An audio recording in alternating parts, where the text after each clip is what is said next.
It's 2019. I'm fat, unemployed, and worst of all, completely RPG deprived. No game had managed to fulfill my desires and expectations ever since I played games like The Witcher Wild Hunt and Dragon Age Inquisition. But then, lo and behold, the masters, some would even say the gods of RPG creation, out of nowhere released a new game that essentially looked like New Vegas in space. That being The Outer Wilds.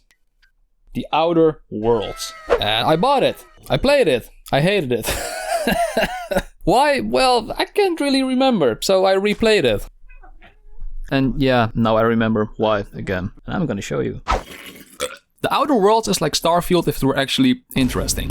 Whenever you land on planets, there's actually stuff to do. And with stuff to do, I mean talk to people. And with talk to people, I mean persuade, lie, and intimidate them, as the dialogue skill tree can be maxed out within like the first 8 levels.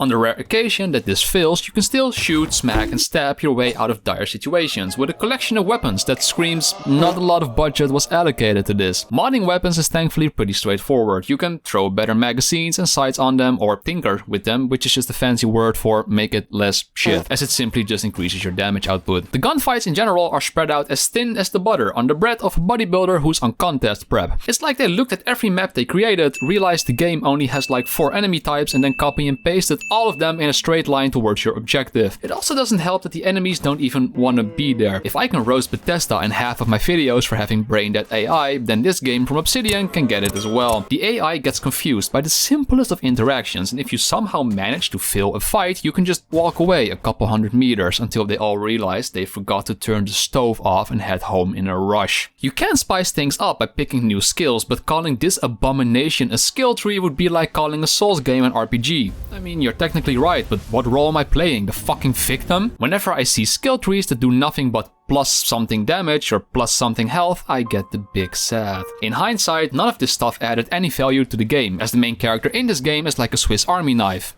if it were mentally challenged. Builds don't seem to matter whatsoever. I tried to make a stealth character only to realize that stealth builds don't even exist. I put 0 points into melee combat, but most of my melee attacks still ended up doing more damage than the actual ranged weapons I was holding. Sneaking around trying to lockpick and hack was disappointing as well, as it just boils down to, well, this.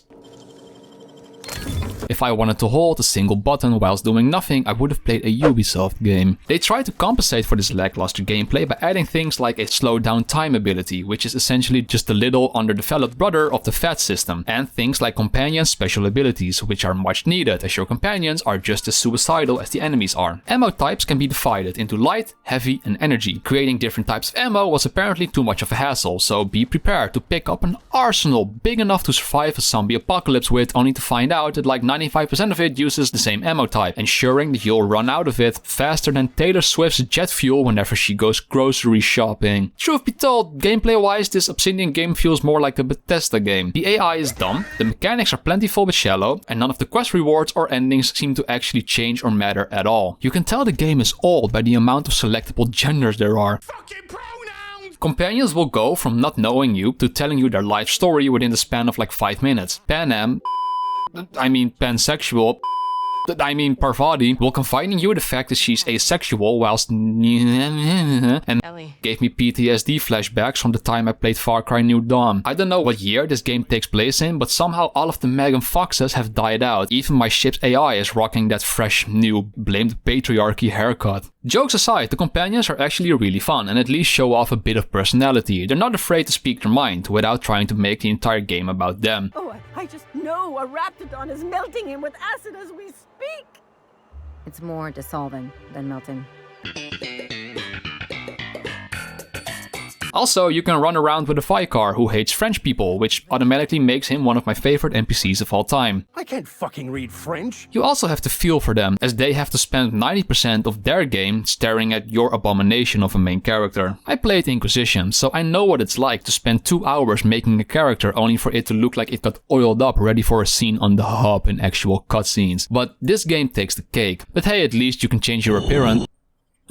Thankfully, if all else fails, Obsidian will always be good for one thing: writing. All of the characters are charming, the voice acting is great, the dialogue options are hilarious and actually allow for a bit of roleplaying. Last but not least, the world looks pretty and the universe is interesting, even though the planets all have essentially the same layout. Walking around for 5 minutes in one of these small mining villages or outposts was already more interesting than playing 5 hours of Starfield. And yeah, sure, the setup constantly boils down to bad corporate business versus the poor working people, but whatever.